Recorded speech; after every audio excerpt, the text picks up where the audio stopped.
I just want to tell you right now, I'm sitting in a studio, a not particularly air-conditioned studio, but that's not important, and I'm surrounded by snacks because we're talking about snacks today, and towards the end of the show, we're going to sample some unsampled snacks. And this is not where I need to be right now. Actually, I haven't really mentioned this publicly, but I'm kind of dieting right now because as I'm sitting here surrounded by snacks, I'm realizing this is kind of where I was during the pandemic.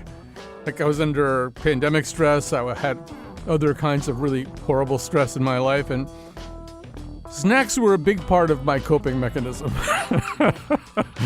So I don't know. I don't know what to say. It's just like I think I might have to call my sponsor at Betty Ford and figure out how am I going to get through the next hour of talking about and eating snacks.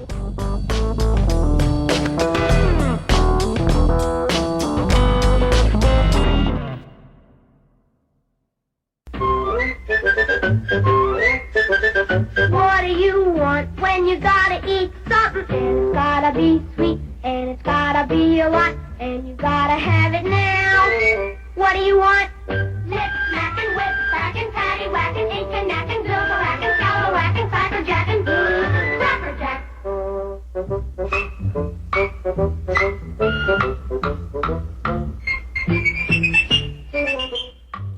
A lot of people don't know this, but the very young Ted Cruz sang on that commercial. All right, so we're talking about snacks today, and I have to begin with a personal reminiscence. So in the late 1980s, there was... I can't even talk about it, I don't think.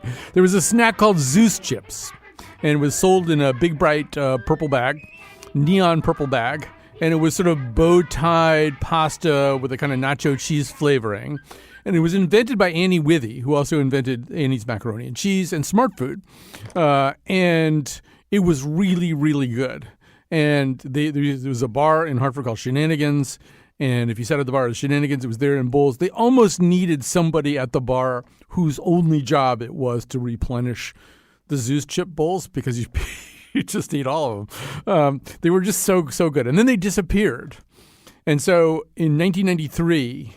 I happened to be sitting in Annie Withy's house, interviewing her about the whole thing of being Annie Withy and starting all these famous food brands. But really, the only thing I wanted to talk about was Zeus Chips, this kind of lost civilization where, like, I think if Zeus Chips had not vanished, I would be 20 pounds heavier than I am right now, and I'm already trying to lose weight. But I think the world would be a better place. People would kind of be happier. Anyway, it turned out she was incredibly nostalgic for Zeus Chips, too, and her ex-husband, with whom she was on good terms and who were operating, they were kind of still operating their businesses together, everybody loved them. But there were all kinds of corporate problems, and apparently Prince Spaghetti was making the bow tie pasta, and then they got mad about something, and oh no, Borden took over, and they didn't care about that. I don't know. It was all this corporate stuff. That's why we don't have Zeus Chips. And I've discovered there are like message boards. Message boards on the internet in which I've sort of even kind of participated where people talk about Zeus Chips. And like I say, it's a lost civilization. But a snack can mean so much to you. I think that's sort of true.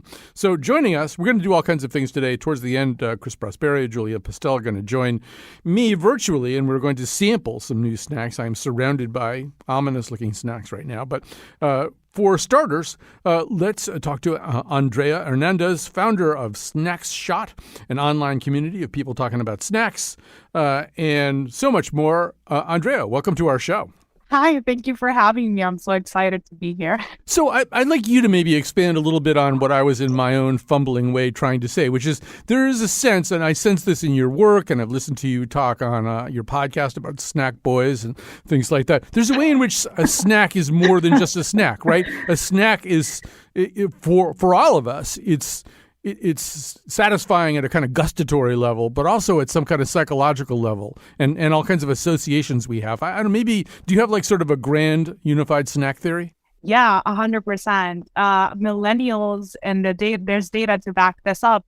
We're no longer, eating 3 meals at the table. That's become sort of obsolete for millennials and the generations that come after. So it used to be that your parents would tell you, don't snack because you'll ruin the meal. And now it's like, joke's on you. The snack has become the entire meal. So I think my theory is that snacks have had a redemption arc, whereas it used to have sort of like a negative connotation to it. It's now, have some sort of revival. And I like to say, snack is back.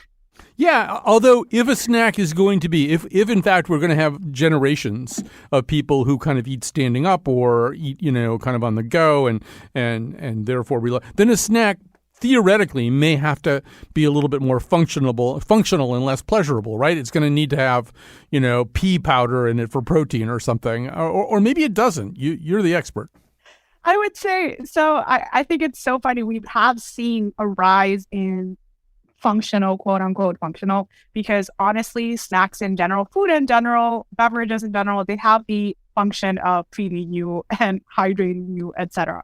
But for the past decade, we've had what I call the better for you chasm, where we're literally putting up like all these expectations on snacks, and we kind of have lost indulgence for indulgence sake. So like an example is a cookie dough that has functionality or adaptogens or prebiotic, where it's like, I get it, but at the same time, like I just want a cookie dough or a snack or a treat that tastes well. It doesn't necessarily have to be as bad, as brands, big food brands and stuff. But, like how about making an actual functional snack that, cleans up after like I finished making a mess in the kitchen. So I think yes, but at the same time, we've kind of gone overboard. I made this issue on spiritual snack and the fact that function is going way beyond just like wellness now. And there's literally spirits and beverages that the function listed on the can is spiritual upliftness. So I think we're teetering to an extreme there. I could have written a whole essay about Zeus chips for that particular edition. So yeah, I mean, a couple of things there. First of all, I think you better explain the word adaptogens, because there are a lot of people here who are listening who eat snacks, but they, oddly enough, don't know what an adaptogen is. Of course. So adaptogens are herbs, plants, roots that help your body adapt to stressors. That's where it comes from, the word. And say, for example, an adaptogen is a specific type of mushroom. So, a lot of claims have been made that adding these to, which I remain very skeptical, that diluting this in a seltzer is gonna, make me, have tea with the Dalai Lama in some sort of cloud Zen moment.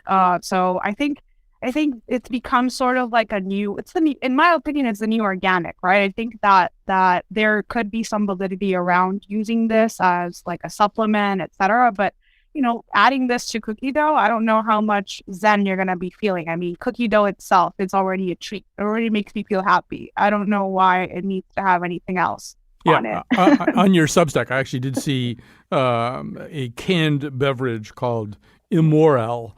You see what they did there? They did a morel mushroom joke, but this is a sparkling mushroom tea, which just sounds unbelievably gross, among other things. But there is that sense that a lot of things now have mushrooms in implausible ways, or for the extra crunch, quinoa, quinoa crisps, things that somebody maybe my age, I'm like a snack geezer as opposed to a snack boy.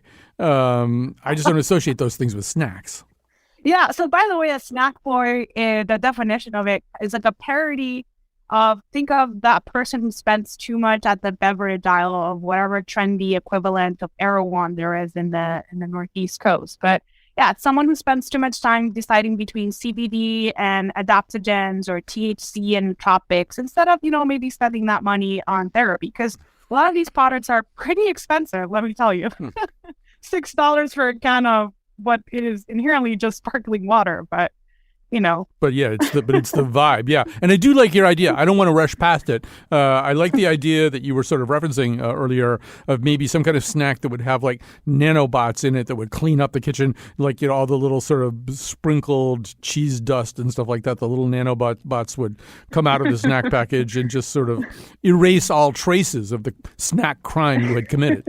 Yeah, I feel like we should have, aperitifs that call you an Uber when, the situation gets socially awkward. Like, talk about that kind of function. So there also, I think, are, and this, you're way younger, so maybe this doesn't even pop out at you. One thing that I was noticing is there are also new kind of understood flavors, and sometimes they are based on actual food things. For example, it looks to me like if you have a snack product that has more than 4 iterations of it, the 5th one better be churro, right? The churro is like, everything's got to be churro.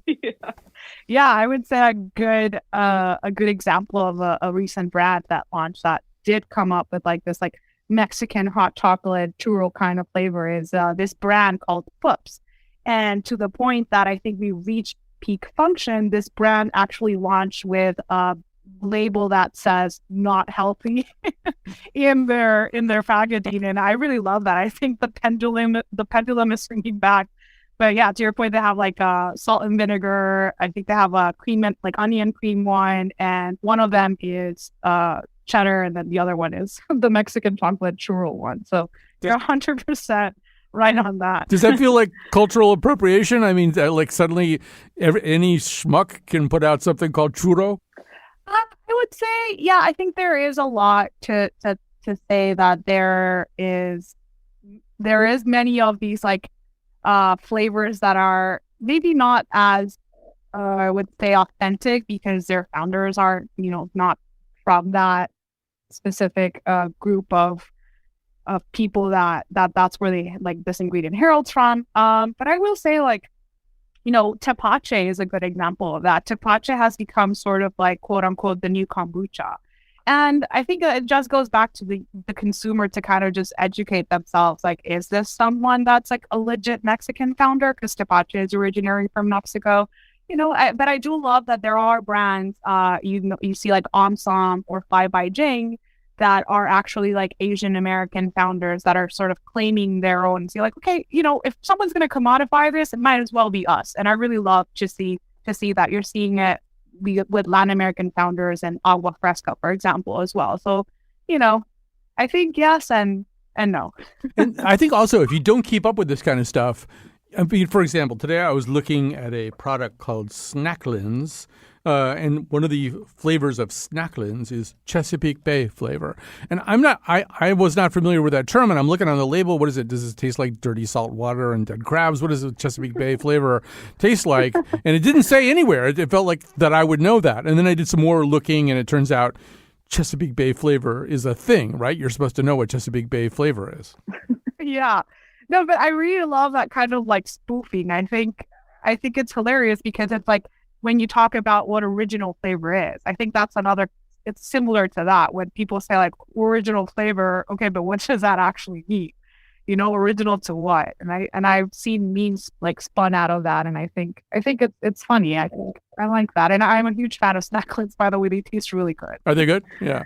Yeah. I feel like I'm going down a very dangerous road. I really need to lose about 15 pounds, and I'm doing this show, and I got snacks sitting here, and you're telling me about snacks, and I'm going to have to go straight to Betty Ford after this show, I think, and just kind of cool off here a little bit. So one of the things that you do is really look at the future, too. You go to conferences, and you try to see what's coming. So yeah, you're talking a little bit about this interesting trend where the whole idea that all snacks have to be healthy, that they have to have seaweed and mushrooms and pea powder and quinoa in them might be challenged a little bit by almost a nostalgia for bad snacks. It's like the parents of millennials and Gen Zers won't give them the snacks that the parents, ate, the really crappy snacks. So there's sort of that. But I'm also kind of wondering what you see a step or two down the road. What kind of snacks will we be eating in 5 or 10 years? Yeah, I think first of all, I think you're 100% right on this. I think we are, as I'm a child of the 90s, I think millennial parents are kind of overcorrecting from what they, I guess the trauma of growing up on Lunchables and Gushers. And what you're seeing right now is like to an extreme, I think, and this is why I believe the pendulum is about to swing back, and I'm starting to see a lot more of the resurgence of, we just want a better alternative. But, peeking into the future, honestly, like one of the biggest things that I see is how wearables are going to also affect how F&B trends are created. So I'll give you an example. There's this beverage called Good Idea that this ingredient that was created in a lab that apparently like helps curb the sugar spikes after you have a meal. So that's like actual function that you can see through a wearable, like the glucose monitor wearables that have become very popular, like Whoops or Levels. And so they're able to prove, like, look, when you drink this with your meal, you don't have like it curbs your sugar spike. So it doesn't make that like slump feeling after. And you're also starting to see that, like, as millennials age, geriatric millennials, etc., you're seeing like how this like snacks are becoming sort of our aid, or like going back to basics, like food as pharmacy concept. And I joke that prebiotic seltzers like Olipop and Poppy, and they have boomed because millennials just wanted something cooler than Metamucil, right? So I think that looking into the future, how do these snacks sort of aid us as we age, but also like the correction that's happening, where it's like, okay, like again, overly promising on function isn't really like doing much, right? And why does cookie dough necessitate all these things? Like, why can't we just indulge in the snack? Again, snacks were meant to be for indulgence. And so I think those two major things, I would say, and it's the intersection of spirituality and snack. And as we untether from organized religions, how we're trying to fill in those and ground ourselves with these $6 seltzers that promise us spiritual uplifting, and Palo Santo brews made with organic quartz, meditating on the number 7, and supposed to give us some sort of energetic protection, and how, these snacks are coming in to fill voids of us sort of undoing indoctrination into these, like, I guess, like old structures. But yeah, it's a pretty interesting future. Yeah, and the present and the future also includes the increasing legalization of cannabis-derived or THC-containing products. I'm guessing psilocybin isn't too far back down the line, too. 100%. So psychoactive snacks is already out there, by the way. So I love psychoactive snacks. Well, it used to be, back in the day, people would smoke pot, they'd get high, and then they have to go to 7-Eleven and buy 8 pounds of Doritos. And now it's sort of like the whole experience will be self-contained, right? You'll be eating the munchie that's going to make you high.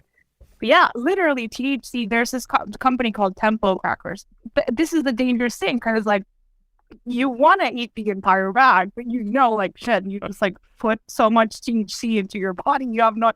So this is one of the things that I warn about. It's like, by the way, like, to control yourself, that's like a whole different thing. But psychedelic water, for example, that's literally what it's called. It's a beverage that uses kava, which kava is a psychoactive, not a psychedelic. So it's legally like okay for it to be out there. There's another plant called Kana that recently there's a brand that launched Kana chews that are supposed to be these mood altering and that offer like MDMA like effects. And all of these are what I call psychedelic adjacent, but that's already there. It's happening. And I think as legalization spreads, hopefully you're going to start to see a lot more. Just look at Canada, right? Like Canada's like cannabis, THC, psychedelic snack industry is thriving to the point that they're coming in and opening up shop in the U.S. wherever it's legal. So right. No, actually, now a lot of you can enter Canada, and a lot of it signs to say "Welcome to Canada." We are totally messed up. A last question. This is sort of gets into the kind of behind the scenes of the show, because later in the show, Andrea, and I'm so sorry we can't include you in this, although I think it wouldn't be particularly exciting for you given what your life is like, but we are going to sample a fusion of rich crackers with peanut butter and then Oreo. So in other words, the company has fused together a Ritz cracker, a layer of peanut butter, a layer of the white Oreo frosting, and then the Oreo cookie. But the thing is, it's like almost impossible to get it. We had to buy it on eBay, a very small quantity of these things for like $40. So you have a background in marketing. Why do they do that? Why are they putting out a product that I can't buy? Okay, so one, just so you know, Oreo is known to put out like weird flavors just to make you, one, nostalgic for the original one, and two, one of the reasons they do this is more to create hype and sort of FOMO around it, but they're not going to go and alter their supply chain to really like make sure that this is available like everywhere, right? And one of the things, there's a really great article on Eater that talks about why chip flavors in the US are so bland. And the reality is, if you think about these brands, they're like huge conglomerate. So in order for them to like really adjust something at that grand scale, like necessitates a lot of resources, and that's not something that they're looking to be altering constantly. So they try to like go for, whenever they do these things, they do limited drops around them. Most of them now are operating on sweepstakes kind of thing, where it's like you don't even get to buy it in the store. It's all sweepstakes. Like if you earn it, whatever, like Pepsi syrup can, for example. And then it's literally that. It's like, what is it going to appeal to mainstream? And there's a lot of data and stuff that they use to kind of try and justify whether this is worth, really investing in or not. So that's why you can't really find them. Oh, so the mystery solved. All right. So I just want to say before we go to break here, later on, we are actually going to be eating Irish potato chips with sour cream and shamrock. And it says on the bag, contains real shamrock. So there's an interesting flavor for you. Andrea Hernandez, founder of Snack Shot, that's Snacks with an X, an online community of people talking about snacks. She's got a Substack. She's got everything. So we'll take a little break. Then we're going to tell you a little bit about, kind of the dark side of snacks. Fair enough? After this. And it was never luck. When I stepped in looking like a snack, the girl there ready to attack. You know I want, so give me that. Yeah, we know give us never lack. Stepped in looking like a snack. Big boy, can you handle that? Take it down, down, down, ride you like a Cadillac. Steady heard on the best, yeah, baby, that's a fact. I got to tell me what you wanna do. Me and you, no one is the... So starting around 1960, I think, the great actor Burt Lahr, who was before this known as the Cowardly Lion and the Wizard of Oz and lots of other things, he started doing these commercials for Lay's potato chips. And they went on and on for years and years and years, and he was always in different costumes. Although very tellingly, one of the commercials featured the regular Burt Lahr and then also Burt Lahr, but dressed up as the devil.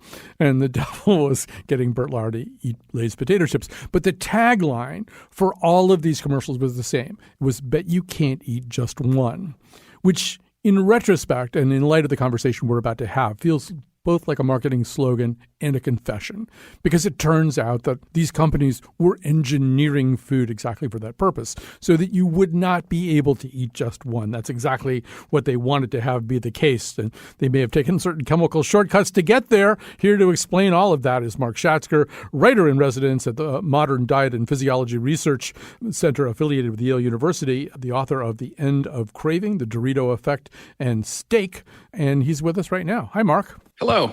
So, yeah, let's talk a little bit about this, and let's fast forward a little bit away from Burt Lahr and towards the invention of the Dorito, because I think that this is a pretty good example. And so tell the story of this. There's a guy named Arch West who's not a food scientist. He's more like a madman account executive kind of. He's like the guy who would go hire Don Draper, right? And he decides they need a new snack. Yeah, exactly. He was working on Madison Avenue. I think he worked in, Jell-O pudding, Campbell's soups, and he gets hired to be the VP of sales and marketing for the Frito company, which then merged with Frito-Lay to become the company we all know. And he took a trip to Southern California with his family in the early 1960s. And he was passing what his daughter described to me as a little Mexican shack by the side of the road. And he just had to stop. And there he tried for the first time a tortilla chip. And he is seized with a vision that this is going to be the next big thing for Frito-Lay. So he brings it back. He presents it to the company bigwigs and they shut him down. They say, well, why would we need this? We have Fritos, which are kind of like tortilla chips. But Arch West is so convinced that he actually funnels discretionary funds to an offsite facility and develops his baby, this brainchild of his. He pitches it again, and this time he's got a name for it, which sort of means little pieces of gold in a pidgin sort of non-Spanish. They're called Doritos.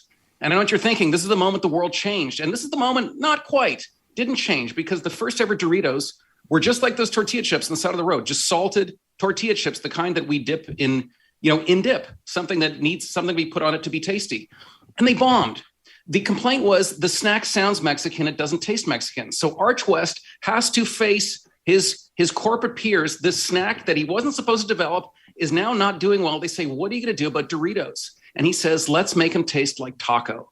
And this elicits laughter. One of them says, our Yankee friend from the North doesn't know the difference between a thing and a flavor. And it was a great comment because up until that time, different things had different flavors. If you wanted to eat a hot dog and taste a hot dog, Well, you had to get a hot dog. If you wanted to taste grape, authentic real grape, you had to get an actual grape. But Arch West knew that things were changing thanks to the invention of a device called the gas chromatograph. We now had the ability to make whatever food we wanted to taste like whatever we wanted. And so Frito-Lay imbued taco-ness onto Doritos, and this changed everything. And I want you to think about how important this is, because this is a chip that people didn't really want to eat. They said it tasted boring. They didn't add more carbs, more fat, more salt. They added a dusting of chemical flavor, and that turned a chip nobody wanted into a chip people could not get enough of. Right. And so I want to go back to something you said before, because I think it's important. And the show today is about snacks, and it applies to snacks as well as to all other kinds of food, which is there's almost a moment, a stick pin moment there. There's almost an Edenic fall when suddenly, if you want chicken flavor, you don't need a chicken to be involved. If you want something to taste like strawberry, you don't need something red with leaves on it to be involved. And it almost feels in your writing, and I think in our experience, like we really kind of went off the highway on the wrong exit ramp at that point. Absolutely. I think this was like a tectonic change in our food system, which we didn't even notice. We don't even really question it. We are so obsessed with nutrients. We look at the calories and the sugar, and flavor is just like some frivolous thing. And so it also creates a dynamic where we start craving begins to be engineered into the food. It turns out Bert Lahr is absolutely right. You can't eat just one because the company doesn't want you to eat just one. And it actually changes our relationship with food to a certain degree. I know that people who are struggling with obesity, they often don't report enjoying food so much as, I don't know, Mark, it's more like they're scratching an itch as opposed to having a truly fulfilling eating experience. That is precisely correct. And this goes against the stigma. People often say people with obesity, they just don't know moderation. They indulge themselves too much. They wallow in pleasure when other people have the good sense to say enough is enough. And this couldn't be more wrong. What the neuroscience tells us is that if you look at an obese brain versus a trim brain, the difference is not, let's take a milkshake. Everyone thinks, when they take a sip of that milkshake, their brain lights up like a Christmas tree and they just want more and more milkshake. That's not where we see the difference. If anything, the obese brain has a blunted pleasure response. Where we see the difference is when they see the image of the milkshake. The person with obesity is overcome by desire. They have a spike in dopamine wanting. They really, really, really want that milkshake, much, much more than the trim brain, so to speak. So what we see with obesity is it's characterized by craving, by a desire for food that is never truly met. I mean, it's a miserable condition that way. It's not about enjoying too much. It's about craving too much. I wonder to what degree a lot of this is, I know a lot of it starts in America. I don't know how much of it's rooted in America. I know you, like me, you've been to Japan. In Japan, snacks are like a really different thing for the most part. If you're at a baseball game, you can get like really good food that's recognizably actual food. You can get yaki things and you can get noodles anywhere in Japan. You can get noodles if you're on an ambulance ride. They'll give you noodles. But, there's I had a rice ball on a train. I had raw fish on a train. I mean, who would eat in a train in North America, period? But raw fish is like suicide. And it was absolutely delicious. So there's this sense that maybe there are cultures still, including very well industrialized and modernist cultures, where that idea, we're just going to give you chemicals to make you think you like this thing, isn't maybe so much as enforced as it is here? I would say we have a different view on food. If you look at Japan and Italy, they're very interesting cultures in that they place a very high regard on the origin of food. The Japanese have brands, that way they have Kobe beef and Matsuzaka beef. The Italians have DOP, that the origin is protected. You can only call San Marzano tomatoes if they come from San Marzano and it's a particular variety. We seem to be of the mind that so long as it tastes good, what's the difference? And I don't think we're not nearly as finicky, and we don't take nearly the same kind of pride in the origin of food. Right. Since watching The Bear, too, I'm actually buying San Marzano tomatoes, even though they're more expensive, because it was great product placement. So, yeah, let's talk a little bit about, first of all, I'm interested obviously you're somebody very conscious of food and of what's in food and why we want food. I mean, that's sort of your jam. So how do you approach snacking? I mean, do you have any guilty pleasures in the world of snacking? Yes. I mean, potato chips are a great example. I find often when you start to eat them, you can't stop. Like you go to a party and you're like, well, I'm just going to have one or something. And then you're going back to it and you get that like zest all over your hand and you're like, okay, I'm done. and you go and wash your hands and you dry your hands. And then no, you go back again. You're like, I got this orange zest on my hand again. And what I find interesting is that I think we have a very inexact language when it comes to pleasure, because we would say, well, that potato chip's delicious. But I would say that word can mean more than one thing. It's not delicious the same way a piece of dark chocolate is, or a glass of red wine. Some foods we eat quickly. We have this kind of aggressive, you're stuffing your face. You can't eat quickly enough. And some foods slow things down. They're more meditative. They're more immersive. These engage different brain circuits. And I think different cultures are more in touch with that. Bet you can't eat just one.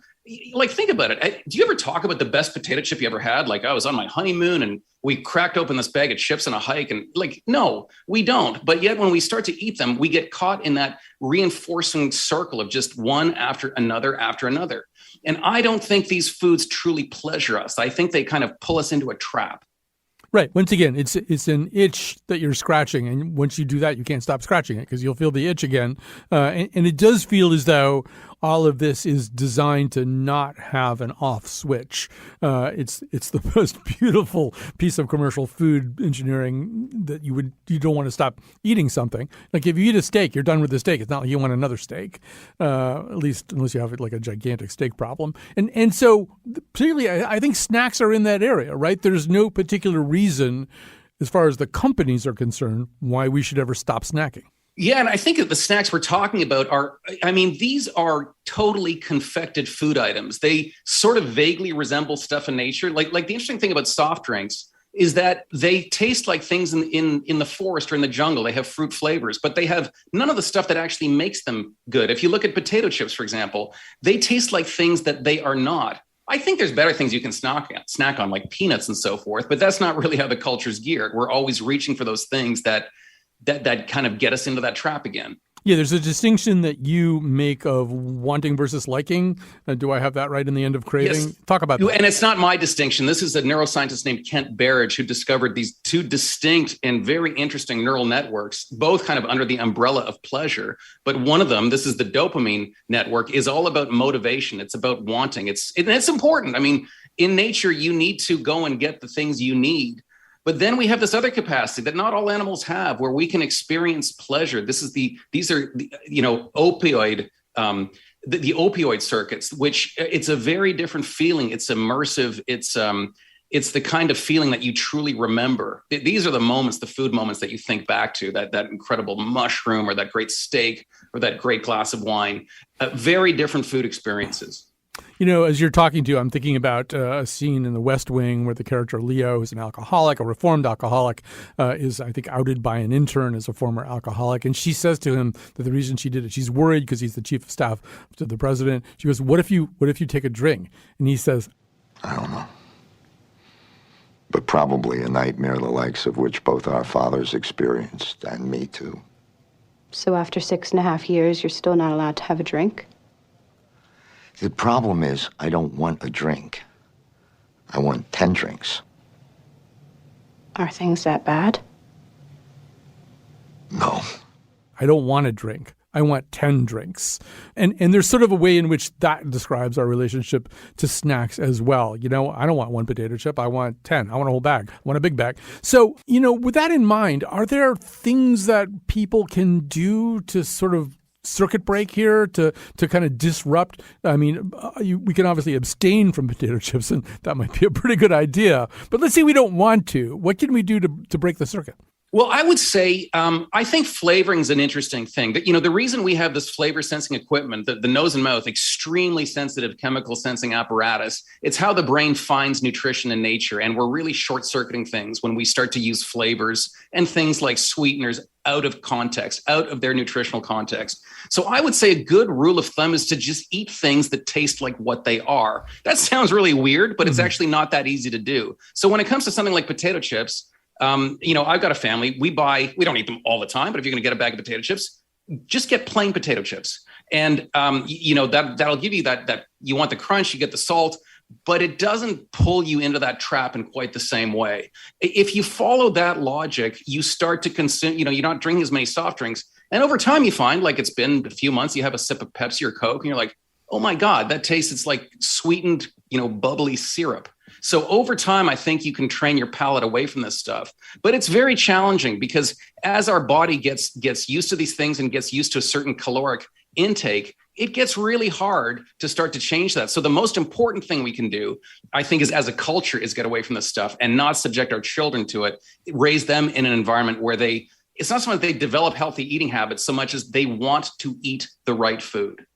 So it also seems as though, tell me if I'm wrong about this, it sometimes feels as though the food companies are experimenting on us. I mean, they do a lot of experimenting, I'm sure, sort of to get to the point of bringing something to market. But I also feel like that sometimes they'll do these kind of limited time flavors of things. And you know, when you talk about the potato chips and abstain from the ones that are flavored, it seems like they're constantly coming up with, you know, a gin marshmallow jalapeno flavored potato chip or just some flavor of a potato chip that just not only doesn't exist in nature, but I wouldn't have imagined it if I spent all day thinking of it. Are they trying to see if they can find another flavor to get us to want? Absolutely, they are. And you know, the best test is the consumer marketplace. But I've talked to sensory scientists who said they were approached in the 80s, the 90s by food scientists at these big companies, and they have a term for it. They call it moreish.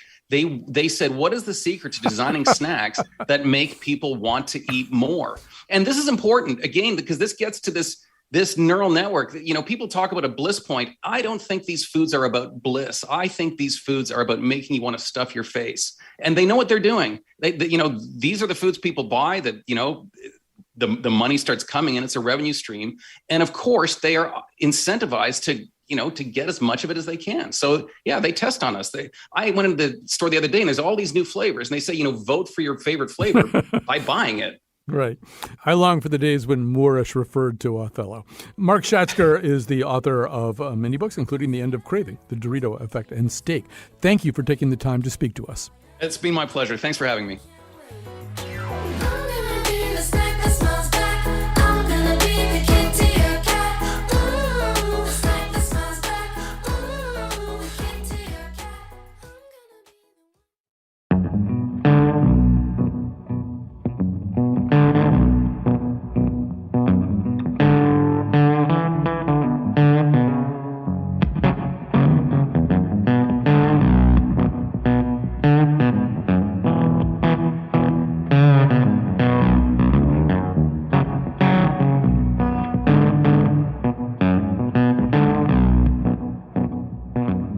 And we're back. Time to say some thank yous. Got a lot of people in the studio today. This is very unusual. Kat Pastor, as usual, is our technical producer. This particular episode was produced by Jennifer LaRue. She's in the studio today along with senior producer Lily Tyson. And we have one more segment to go. And so we got together with two of our friends virtually. Julia Pastel, who also produces for us and does many other things, freelance writer, co-founder of CT Improv in Hartford. I think she just became a docent, so I don't know. I can't keep up with it all. It's just too much. And Chris Prosperi is chef and owner of Metro Beast Restaurant in Simsbury, Connecticut, and has participated in many ill-conceived tasting enterprises with us, including well, things that I don't even want to think about anymore. But yes, Soylent. We did consume Soylent together, and that was weird. So, Julia, I think I'm not talking out of school when I say you're pregnant right now, which I assume means that you have permission to eat all the weird and disgusting stuff that we have sitting here, and possibly even crave it. Yeah, I mean, I'm like, why am I on this show? This is great. I am a lifelong snack lover. I don't need to be pregnant to have permission to eat whatever I want. But yeah, this is my second pregnancy, and my other one, I ate a ton of savory foods and salty foods, and this one's definitely a sugar baby. So yeah, I'm ready to eat anything and everything. All right. So we should say that what we have here the aforementioned fusion. Does it even have a real name? It's just Ritz Oreo in one. Doesn't really seem to have a sort of chimera name that sort of indicates what it is. We have that, which would cost us $40 on eBay for just a very few of them. We do have the potato chips with shamrock infusion in them, or shamrock extract. See, Chris, I feel like that one, I mean, you did have kind of a potato chip problem, and I have like a lifelong potato chip. I mean, I remember when you had to stop eating potato chips. That's what I'm really saying. Yeah. I was telling Jennifer, I keep mine in the freezer, and that is it really helps you eat even more, which is the worst thing you can do.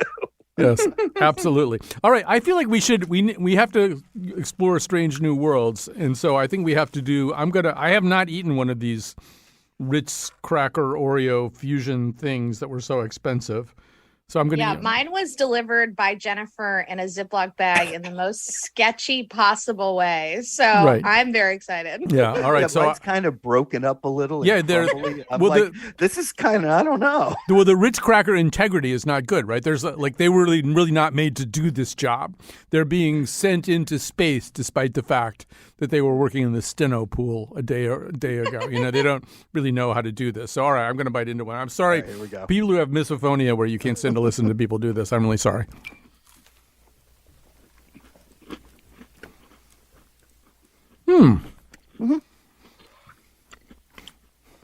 I'll start. I'm okay with that. Yeah, I am too. I mean, I don't know how okay I am because my whole goal is to not like any of this stuff because I'm trying to lose weight right now. So, but yeah, I mean, so Julia, you were talking about sweet versus salty. Obviously, the goal here is to deliver both sensations in some kind of intriguing balance. And I guess the question is, did they hit that mark? Yeah, I think it tastes good. But I would question the need. Okay, so I'm inherently irritated by products that take away our human creativity and mixing snacks the way we want. Like I could make this at home, right? It's like when you see a jar of the peanut butter and jelly and they're both in the jar. Oh yeah.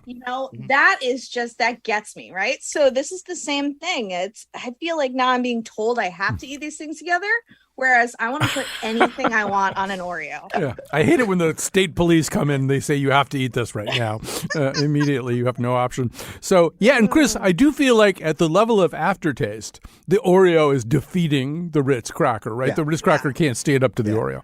It leaves you with the cracker at the end. But I think that's what salt does. Salt is always and then it makes you want to, if you design it like that, it makes you want more.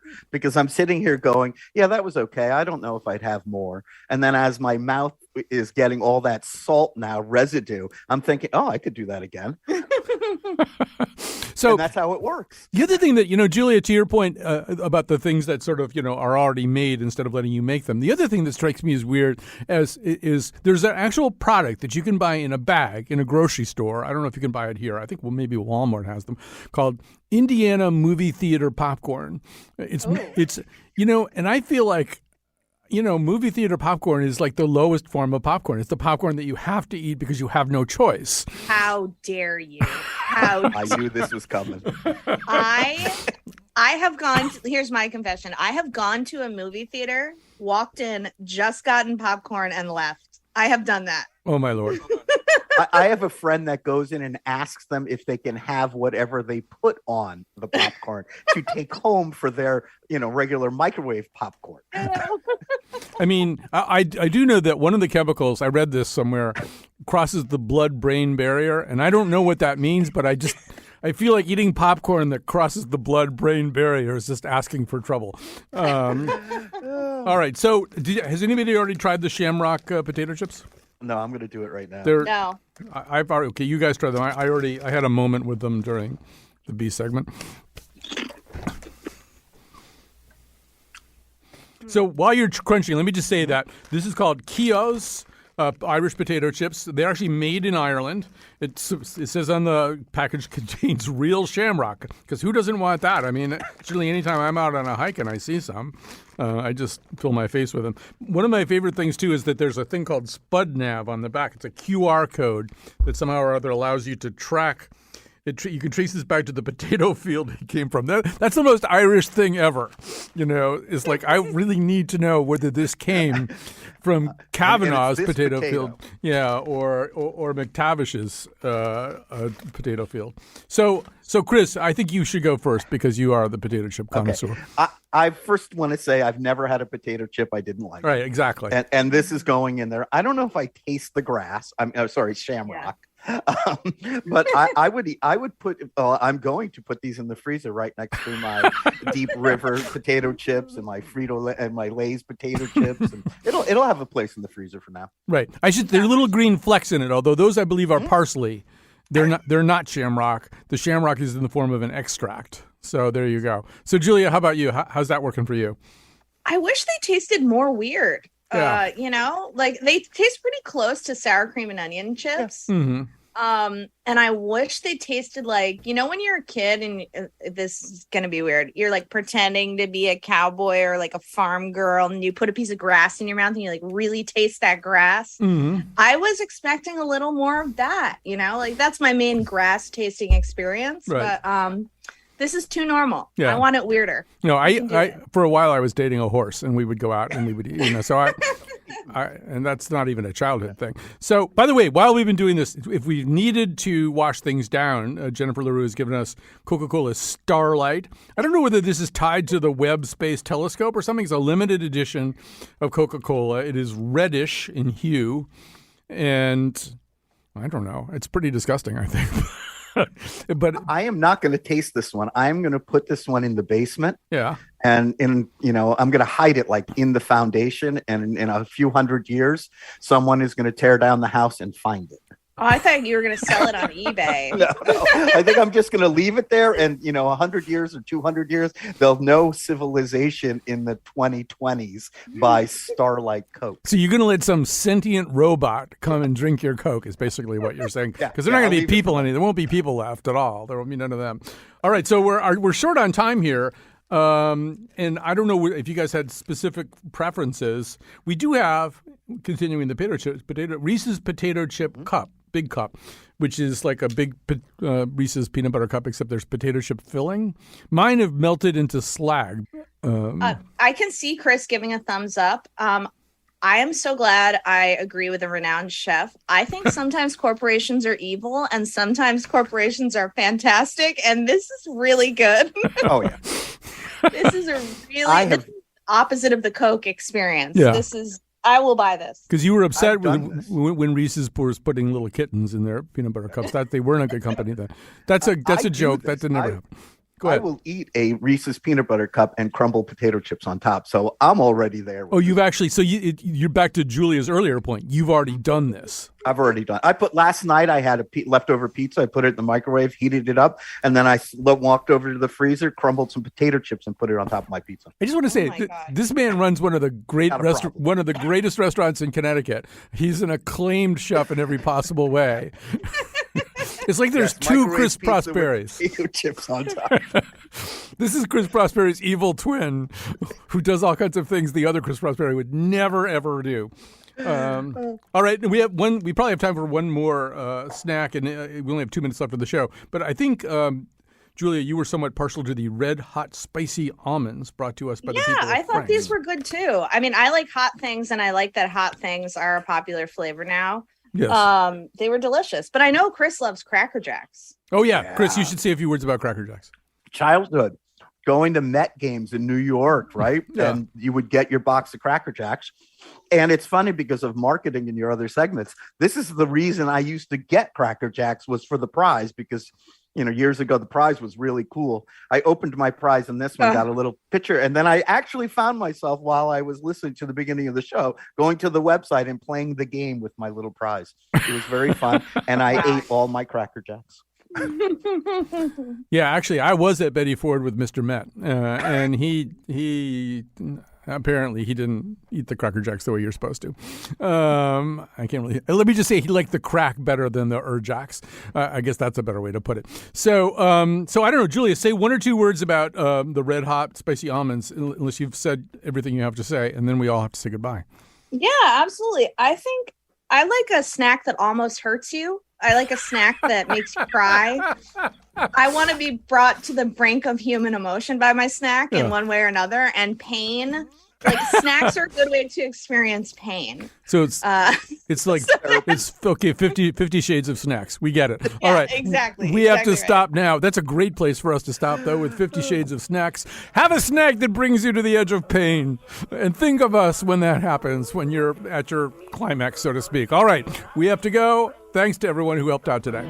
You just follow the bouncing Fritos corn chips bag. Ay, ay, ay, ay. I am the Frito Bandido. Hey, I like Fritos corn chips. I love them, I do. I want Fritos corn chips. I'll get them from you. Ay, ay, ay, ay. Oh, I am the Frito Bandito. Give me Fritos corn chips and I'll be your friend. The Frito Bandido, you must not offend. Now, boys and girls, you are Frito Bandidos too. You sing the Frito Bandido song, and you loco for crunchy Fritos corn chips. That's nice. Munch, munch, munchy bunchy Fritos corn chips.